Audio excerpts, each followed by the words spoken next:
ଉପକ୍ରମ ଉତ୍କଳର ପବିତ୍ର ମାଟି ଅନାଦି କାଳରୁ ଧର୍ମ, ଭକ୍ତି ଓ ସଂସ୍କୃତିର ଅକ୍ଷୟ ପୀଠସ୍ଥଳୀ ଭାବେ ବିଶ୍ୱବିଖ୍ୟାତ।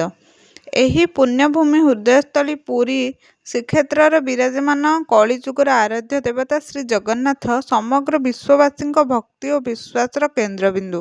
ରଥଯାତ୍ରା ଯେପରି ମହାପ୍ରଭୁଙ୍କର ଭକ୍ତବତ୍ସଳତାର ଅଭିବ୍ୟକ୍ତି, ସେହିପରି ବାହୁଡ଼ା ଯାତ୍ରା ତାଙ୍କର କର୍ମବେଦୀକୁ ପବିତ୍ର ପ୍ରତ୍ୟାବର୍ତ୍ତନର ଦିବ୍ୟ ଲୀଳା। ଜନ୍ମବେଦୀ ଶ୍ରୀଗୁଣ୍ଡିଚା ମନ୍ଦିରରେ ସପ୍ତାହବ୍ୟାପୀ ବାସ ପରେ ମହାପ୍ରଭୁ ଭକ୍ତମାନଙ୍କ ଅଗଣିତ ଶ୍ରଦ୍ଧା ଓ ପ୍ରେମ ଓ ଆବେଗକୁ ସାଥିରେ ନେଇ ଶ୍ରୀମନ୍ଦିରକୁ ପ୍ରତ୍ୟାବର୍ତ୍ତନ କରନ୍ତି। ଏହି ମହାନ୍ ଯାତ୍ରା ହେଉଛି ବାହୁଡ଼ା ଯାତ୍ରା। ଉପକ୍ରମ ପରେ ବାହୁଡ଼ା ଯାତ୍ରାର ବର୍ଣ୍ଣନା। ଆଷାଢ଼ ଶୁକ୍ଳ ଦଶମୀ ତିଥିରେ ଏହି ପବିତ୍ର ଯାତ୍ରା ପାଳନ କରାଯାଏ। ପ୍ରଭାତରୁ ଶ୍ରୀଗୁଣ୍ଡିଚା ମନ୍ଦିର ଭକ୍ତି ରସରେ ମୁଖରିତ ହୋଇଉଠେ। ମଙ୍ଗଳ ଆଳତି, ଅବକାଶ, ଗୋପାଳ ବଲ୍ଲଭ ଓ ସକାଳ ଧୂପ ଆଦି ନୀତି ସମାପନ ପରେ ଆରମ୍ଭ ହୁଏ ମହାପ୍ରଭୁଙ୍କର ମନୋହର ପହଣ୍ଡି ବିଜେ। ଘଣ୍ଟ, ଘଣ୍ଟା, ମର୍ଦ୍ଦଳ, କାହାଳୀ ଓ ହରିଧ୍ୱନିରେ ସମଗ୍ର ପରିବେଶ ଦିବ୍ୟ ଆନନ୍ଦରେ ପ୍ରଫୁଲ୍ଲିତ ହୋଇଉଠେ।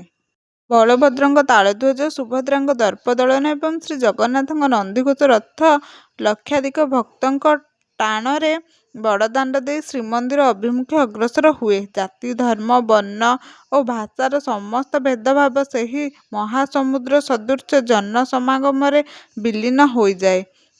ଏହା ପ୍ରମାଣ କରେ ଯେ ମହାପ୍ରଭୁଙ୍କ ଦରବାରରେ ସମସ୍ତେ ସମାନ। ମାଉସୀ ମାଙ୍କ ସ୍ନେହ ଓ ପୋଡ଼ପିଠା ଭୋଗ। ବାହୁଡ଼ା ଯାତ୍ରାର ଏକ ହୃଦୟସ୍ପର୍ଶୀ ପରମ୍ପରା ହେଉଛି ମାଉସୀ ମାଙ୍କ ମନ୍ଦିରରେ ରଥର ବିରାମ। ଲୋକବିଶ୍ୱାସ ଅନୁଯାୟୀ ମାଉସୀ ମା ଅତ୍ୟନ୍ତ ସ୍ନେହର ସହ ପାରମ୍ପରିକ ପୋଡ଼ପିଠା ଭୋଗ ଅର୍ପଣ କରନ୍ତି। ଏହି ନୀତି ଓଡ଼ିଶାର ସଂସ୍କୃତିର ପାରିବାରିକ ସ୍ନେହ, ଆତିଥ୍ୟ ଓ ମମତାର ଚିରନ୍ତନ ପ୍ରତୀକ। ସୁନାବେଶର ଦିବ୍ୟ ମାହାତ୍ମ୍ୟ। ବାହୁଡ଼ା ଯାତ୍ରାର ପରଦିନ ଏକାଦଶୀରେ ମହାପ୍ରଭୁମାନେ ରଥ ଉପରେ ସୁବର୍ଣ୍ଣ ଅଳଙ୍କାରରେ ଭୂଷିତ ହୋଇ ସୁନାବେଶ ଧାରଣ କରନ୍ତି। ସୁନାର ଚକ୍ର, ଗଦା, ହଳ, ମୁସଳ, ମୁକୁଟ ଓ ବିଭିନ୍ନ ଅଳଙ୍କାରରେ ସଜ୍ଜିତ ଏହି ଅପୂର୍ବ ରୂପ ଦେଖି ଭକ୍ତମାନେ ହୃଦୟ ଭକ୍ତିଭାବରେ ଶିହରିତ ହୋଇଉଠେ। ଏହି ବେଶ ମହାପ୍ରଭୁଙ୍କର ଐଶ୍ୱର୍ଯ୍ୟ, ଦିବ୍ୟତା ଓ ସର୍ବଶକ୍ତିମାନ ସ୍ୱରୂପର ପ୍ରତୀକ।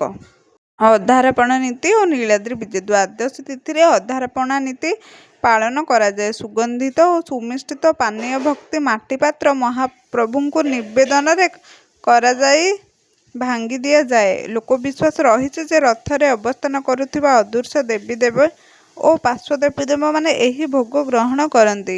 ତ୍ରୟୋଦଶୀରେ ନୀଳାଦ୍ରି ବିଜେ ସମ୍ପୂର୍ଣ୍ଣ ହୁଏ। ମା ଲକ୍ଷ୍ମୀ ଅଭିମାନ ବଶତଃ ମନ୍ଦିରର ଦ୍ୱାର ବନ୍ଦ କରିଦିଅନ୍ତି। ଶେଷରେ ମହାପ୍ରଭୁ ରସଗୋଲା ଭୋଗ ଅର୍ପଣ କରି ମାଙ୍କ ମାନଭଞ୍ଜନ କରନ୍ତି। ଏହି ମଧୁର ଲୀଳା ପ୍ରେମ, କ୍ଷମା ଓ ପାରିବାରିକ ସମ୍ପର୍କର ମହତ୍ତ୍ୱ ସୁନ୍ଦର ଭାବେ ପ୍ରତିପାଦନ କରେ। ଶେଷରେ ଉପସଂହାର। ବାହୁଡ଼ା ଯାତ୍ରା ଉତ୍କଳର ଆଧ୍ୟାତ୍ମିକ ଗାରିମା, ସାଂସ୍କୃତିକ ବୈଭବ ଓ ଭକ୍ତି ପରମ୍ପରାର ଏକ ଚିରସ୍ମରଣୀୟ ଅଧ୍ୟାୟ।